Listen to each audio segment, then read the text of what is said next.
নমস্কার।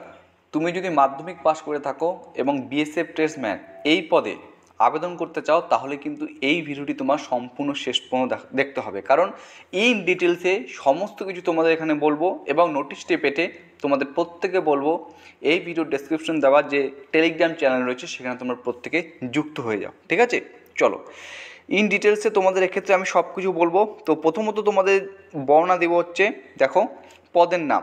তো এই পদের নাম হচ্ছে ট্রেডসম্যান।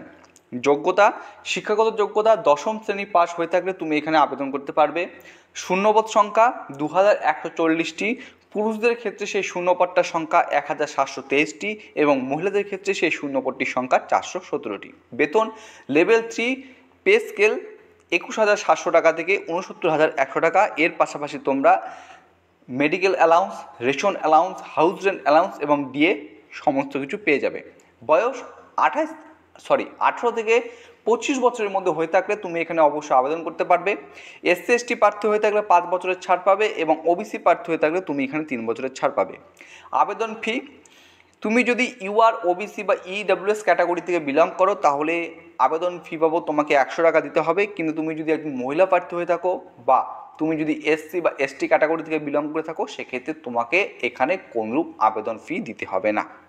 নিয়োগ পদ্ধতি বা সিলেকশন প্রসেস, প্রথমে তোমাদের লিখিত পরীক্ষা হবে, তারপর ফিজিক্যাল স্ট্যান্ডার্ড টেস্ট বা ফিজিক্যাল এফিসিয়েন্সি টেস্ট হবে, ডকুমেন্ট ভেরিফিকেশন, ট্রেড টেস্ট এবং মেডিকেল। ঠিক আছে, আর এই বিএসএফ ট্রেডসম্যান যে বলবো, এই যে নোটিফিকেশনটা, এখানে কোনো রকম কিন্তু তোমাদের সার্টিফিকেট চাওয়া হয় না। ইন ডিটেলস আমি বলছি ট্রেড টেস্টে কী কী পরীক্ষা হয় সমস্ত কিছু এই ভিডিওতে বলবো, তাই তোমাদের বলা হচ্ছে ভিডিওটা যেন তোমরা কন্টিনিউ শেষ পর্যন্ত দেখো। প্রথমে আসি রিটেন এক্সাম।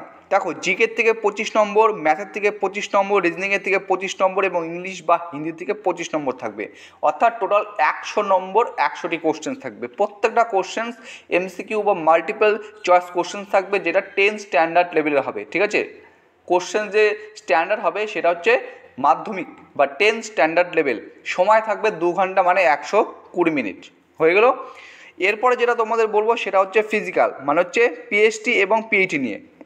দেখো পুরুষ প্রার্থী হয়ে থাকলে 24 মিনিটে তোমাকে 5 কিলোমিটার দৌড় কমপ্লিট করতে হবে এবং মহিলা প্রার্থী হয়ে থাকলে 8 মিনিট 30 সেকেন্ডে তোমাকে 1600 মিটার দৌড় কমপ্লিট করতে হবে।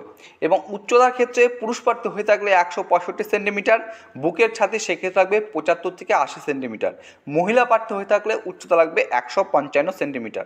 তুমি যদি এসটি প্রার্থী হয়ে থাকো তাহলে সেক্ষেত্রে পুরুষ প্রার্থী হলে তোমার উচ্চতা হতে হবে 160 সেন্টিমিটার এবং মহিলা প্রার্থী হয়ে থাকলে তোমার উচ্চতা হতে হবে 148 সেন্টিমিটার। ঠিক আছে, এবং এসটি প্রার্থীদের ক্ষেত্রে বুকের ছাতি কিন্তু এই সেম 75 থেকে 80 সেন্টিমিটার। চলো এরপরে যেটা তোমাদের আমি এখানে বলবো সেটা হচ্ছে, দেখো দেখতে পাচ্ছ পোস্ট নেম অ্যান্ড ডিটেলস, যেটা মোস্ট ইম্পর্টেন্ট। এখানে কি কি পোস্ট রয়েছে তোমরা আশা করছি প্রত্যেকে দেখতে পাচ্ছ। কবলার, টেইলার, ওয়াশারম্যান, বারবার, সুইপার, এই যে 5টি পদ রয়েছে, এই 5টি পোস্টের ক্ষেত্রে দশম শ্রেণীর পাস থাকতে হবে। উল্লেখিত পদগুলির ক্ষেত্রে তোমাকে দশম শ্রেণীর পাস থাকতে হবে, সংশ্লিষ্ট ট্রেডে দক্ষ থাকতে হবে এবং ট্রেড টেস্ট কোয়ালিফাই করতে হবে। ঠিক আছে, এইখানে এতটুকুই যোগ্যতা চেয়েছে।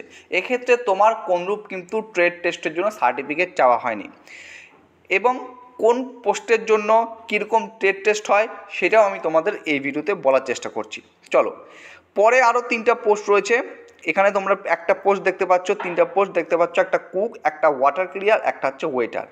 এই 3টি পোস্টের ক্ষেত্রে মাধ্যমিক পাস তো হতেই হবে, দশম শ্রেণী পাস থাকতে হবে। এর পাশাপাশি NSQF লেভেল 1 সার্টিফিকেট তোমাকে থাকতে হবে, ফুড প্রোডাকশন অথবা কিচেনে, অর্থাৎ ফুড প্রোডাকশন অথবা কিচেনে NSQF লেভেল 1 সার্টিফিকেট তোমাকে অবশ্যই থাকতে হবে। যদি তোমার কাছে সার্টিফিকেটটা থেকে থাকে তাহলে কোনরূপ ট্রেড টেস্ট পরীক্ষা তোমাকে দিতে হবে না। ঠিক আছে, অর্থাৎ কুক, ওয়াটার ক্যারিয়ার এবং ওয়েটার, এই 3টা পদের ক্ষেত্রে কিন্তু কোনো ট্রেড টেস্ট নেই। এক কথায় বলতে গেলে কোনো ট্রেড টেস্ট নেই, শুধুমাত্র NSQF লেভেল 1 সার্টিফিকেট থাকলে তুমি এখানে অবশ্যই আবেদন করতে পারবে। এবার হচ্ছে ট্রেড টেস্ট। কোন ট্রেডের জন্য কীরূপ টেস্ট হয়ে থাকে সেটা তোমাদের বলছি। প্রথমে হচ্ছে কবলার। এই ট্রেডের টেস্টের ক্ষেত্রে কী হয়, জুতো পালিশ, তুমি কেমন জুতো পালিশ করতে পারো সেটা তোমাকে এখানে দেখতে পারে। চামড়া কাটা, জুতো মেরামতো, সেলাই করা, টেইলার এই ট্রেডের ক্ষেত্রে জামার পরিমাপ তুমি ঠিকমতো নিতে পারছো কিনা, তুমি জামার কাপড় কাটতে পারছো না কিনা, ইউনিফর্ম সেলাই করতে পারছো কিনা সেটা চেক করা হবে, দেখা হবে। ওয়াশারম্যান মানে ধোপা কাপড়, ধোয়া কাপড় তুমি আয়রন করতে ইস্ত্রি করতে পারছো না কিনা সেটা দেখা হবে। বারবার চুল কাটা, শেভিং করা এবং চুল কাটার যেসব যন্ত্রপাতি সেগুলো সার সরঞ্জাম রয়েছে সেগুলো তুমি ঠিকমতো চালাতে পারছো কি না, ঠিক আছে, সেগুলো তোমাকে দেখা হবে। এবং সুইপার ঝাড়ু দেওয়া, টয়লেট বাথরুম পরিষ্কার করা, ব্যারাক বা রুম পরিষ্কার করা, এগুলো তোমাকে কিন্তু দেখবে। এই হচ্ছে 5টা ট্রেডের টেস্ট। এই টেস্টগুলা তোমাকে কিন্তু করতে হবে। যদি তুমি ফিজিক্যাল কমপ্লিট করতে পারো, ক্লিয়ার করতে পারো, রিটেন ক্লিয়ার করতে পারো, তাহলে কিন্তু এই টেস্টগুলো তোমাকে সেখানে নেবে। দেখবে তুমি এই যে ট্রেডগুলো রয়েছে সেখানে তুমি কতটা এলিজিবল, সেখানে তুমি ঠিকমতো সেই সমস্ত কাজগুলো করতে পারছো কিনা। কিন্তু এই কুক, ওয়াটার ক্যারিয়ার, ওয়েটার এই 3টা পদের ক্ষেত্রে কিন্তু কোনরূপ কিন্তু ট্রেড টেস্ট নেই, ঠিক আছে। এখানে NSQF লেভেল 1 সার্টিফিকেট থেকে থাকলে অবশ্যই তুমি আবেদন করতে পারবে। চলো এবার সবথেকে যেটা গুরুত্বপূর্ণ প্রশ্ন ম্যাক্সিমাম প্রার্থীদের মধ্যে, সেটা হচ্ছে ভ্যাকান্সি কবে আসবো। দেখো এই প্রসঙ্গে একটা কথা বলি, প্রত্যেক বছর প্রায় প্রতি বছরই কিন্তু এই BSF ট্রেডসম্যানের শূন্যপদ এসে থাকে। লাস্ট ইয়ার শূন্যপদ এসেছিল ফেব্রুয়ারি 2023-এ, ঠিক আছে, যেখানে টোটাল 2158টি প্লাস শূন্যপদ ছিল। এর আগের বছর অর্থাৎ 2021-এও কিন্তু শূন্যপদ এসেছিল, অর্থাৎ প্রতি বছর কিন্তু এটার প্রায় শূন্যপদ এসে থাকে। এবছরও কিন্তু শূন্যপদ আসে 2023-এ শেষের দিকে একটা শর্ট নোটিফিকেশন প্রকাশিত হয়েছিল, তোমরা জানো, সম্ভবত সেটা ডিসেম্বর মাসে ছিল। তারপর এখনও পর্যন্ত কিন্তু মাঝখানে ভোট হয়ে গেল, কিন্তু এখনও পর্যন্ত কোনো নোটিফিকেশন আসেনি। তবে এক্সপেক্ট করা যায় বা আশা করা যায় এই জুলাই বা আগস্ট মাস নাগাদ কিন্তু এই নোটিফিকেশনটি আসতে পারে বা আসার সম্ভাবনা প্রবল রয়েছে। শর্ট নোটিফিকেশনটি তোমরা যারা পেয়েছো, যারা দেখেছো, তো তাদের আর দেখার দরকার নেই। কিন্তু যারা দেখতে পারোনি প্রত্যেকে বলছি টেলিগ্রাম চ্যানেলে যুক্ত হয়ে যাও, সেখানে শর্ট নোটিফিকেশনটা আমি দিয়ে দিচ্ছি। যখন ফুল নোটিফিকেশন প্রকাশিত হবে অবশ্যই তোমাদের সাথে সেটা প্রথমে টেলিগ্রাম চ্যানেলে শেয়ার করব এবং পরবর্তীকালে একটা ভিডিও নিয়ে আসবো ইন ডিটেলসে। আজকে কিন্তু ইন ডিটেলসে সমস্ত কিছু এখানে তোমাদের বললাম। যদি এখনও কোথাও কোনো প্রবলেম হয়ে থাকে বুঝতে, তো অবশ্যই কমেন্ট করো, উত্তর দেওয়ার চেষ্টা করব। চলো আজকের ভিডিওটা আমি এখানেই শেষ করছি। আশা করছি তোমরা সবাই সুস্থ আছো, ভালো আছো। জয় হিন্দ।